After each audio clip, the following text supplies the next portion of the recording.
Mungu anafurahi anapoona kwamba unamwamini. Alipomsikia akamwangalia Ibrahimu, alipotamka neno, aliposema naye, akakuta Ibrahimu akaamini 100%. Na Biblia inasema Mungu akapendezwa, akasema nina mtu duniani ambaye nitatembea naye, sitamwita tena mtumwa. Akamwita Abrahamu rafiki, kwa sababu ya ile imani ya kumwamini Mungu. Akaanza kuondoka, anaenda mahali kusikojulikana, kwa sababu anajua Mungu amempeleka, anamwandalia mahali, anamwandalia sehemu. Kuna mambo ambayo Mungu anayapanga mbele yake. Anaenda kumpa mtoto, anaenda kumwinua, anaenda kumbariki, anaenda kumfanikisha. Mungu hajakuokoa bure.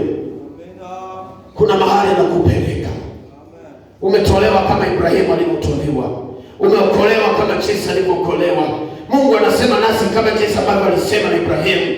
Anasema pasipo imani haiwezekani kumpendeza. Kwa kuwa watu wanaomwendea lazima waamini kwamba yupo, na ya kwamba wapa sababu. Wale wanaomtafuta wanapata sababu kutoka kwa Bwana. Ukimtafuta Bwana, iko sababu yako malipo. Unapomwamini Mungu, unapomwendea Mungu, unapomsikiliza Mungu, unapoliamini neno lake.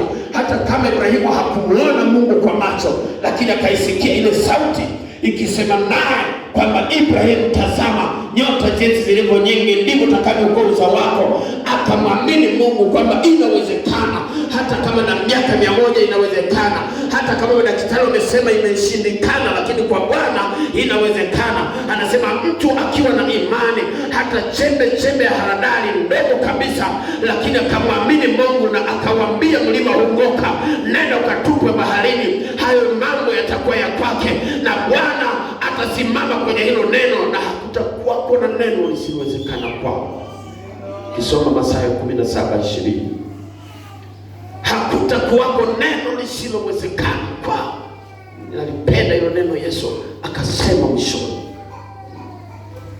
Kwanza anasema ukimwamini Mungu, kiwa na imani ndogo kama chembe ya haradali, kaulezi kadogo sana, kamwamini Mungu katika hiyo imani ndogo kabisa, kwa jambo lolote, kwamba anaweza Mungu atatenda.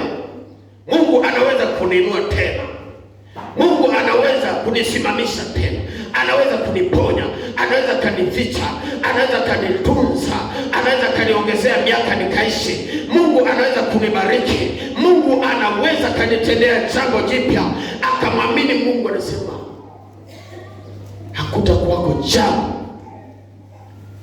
lisilowezekana kwa kwetu. Hakutakuwako na neno litakaloshindikana kwa imani. Yote yanawezekana kwake amwaminie Mungu. Yote yanawezekana. Upo uwezekano wa kupita mahali ambapo palikuwa hapapitiki. Inawezekana ukabarikiwa hata kama huna mtaji, hata kama uko wenu wote ni maskini na hauoni pa kuanzia na hauoni utaanzia wapi, lakini kwa imani Ibrahimu akajua tutaanza pamoja na Bwana na tutamaliza pamoja na Bwana. Kwa imani akaanza na Bwana katika hali ndogo, na Biblia inasema Mungu akamfanya kuwa jina lake kuwa kubwa, hata mataifa yote yanalitaja jina lake, na mpaka leo tunasema baba wa imani Ibrahimu. Kama Ibrahimu alikuwa baba wa imani, na sisi ni watoto wa imani. Tunatembea sio kwa macho, tunaenda kwa imani, tunaishi kwa imani, tunapata haki zetu kwa imani, tunapona kwa imani, tunawashinda maadui kwa imani, tunashinda miliki za wafalme kwa imani, tunapita kwenye bahari ya Shamu, mahali pagumu kwa imani, tunaishi katika kipindi ambacho watu wanakufa kwa imani, tunakuwa wazima badala ya kuwa wagonjwa kwa imani. Wanaposema asubuhi tunamzika, wanashangaa asubuhi unaamka ni mzima kabisa na unadunda unakwenda kanisani. Wanapojadili kwamba kesho hataamka, wanakuta wewe ndipo unapoamka na kwenda kazini kwa imani. Imani inaona, inafika kila mahali, haishindwi na jambo, inaweza mambo yote, inang'oa milima. Imani inawafukuza maadui usiku wa manane. Imani inawainua watu, imani inawafanya watu kuwa wazima, Imani inaleta ushindi badala ya kuleta udhaifu. Anasema wale wanapotuona kwamba tu wadhaifu, lakini kumbe tuna nguvu nyingi kabisa, wanaposema watatuzika, wanakuta wao ndio wanaozikwa. Tunaendelea kuishi kwa imani, kwa imani. Siri ya kuinuliwa kwako, ya kupona kwako, imani. Yesu akamwambia yule mama aliyekuwa akiumwa muda wa miaka 38, muda wa miaka mingi, hajiwezi, katika Luka 8 mstari ule wa 48, hajiwezi kwa muda wa miaka mingi, alipotambua ya kwamba iko imani ambayo haishindwi na jambo. Hata kama ndugu wameshindwa, lakini kupitia imani hii nitakuwa mzima. Akasikia habari za Yesu na akasema, sasa nitanyanyuka. Hata kama sijawahi kunyanyuka, nitaanza kutembea.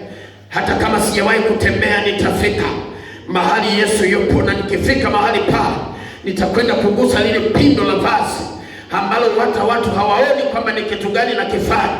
Akawa nafanya vitu vya kiimani, na alipotamka moyoni mwake, Biblia inasema akanyanyuka, akaanza kutembea na kufuata Yesu mahali alipo, akaligusa lile pindo la vazi, na Biblia inasema msiba wake ukaisha, na ile damu iliyokuwa inatoka ikakauka.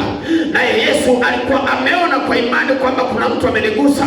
Akawaambia wanafunzi wake kwamba kuna mtu amenigusa, na wengi wakasema, Bwana, watu wamekuzonga, ni mtu gani aliyekugusa? Mbona hakuna mtu? Lakini Yesu anamuona mtu wa imani ambaye anamgusa, yeye ambaye anamwamini na kumwendea, yeye ambaye anamwamini Yesu na kumgusa kwa imani. Liko jambo ambalo linatokea.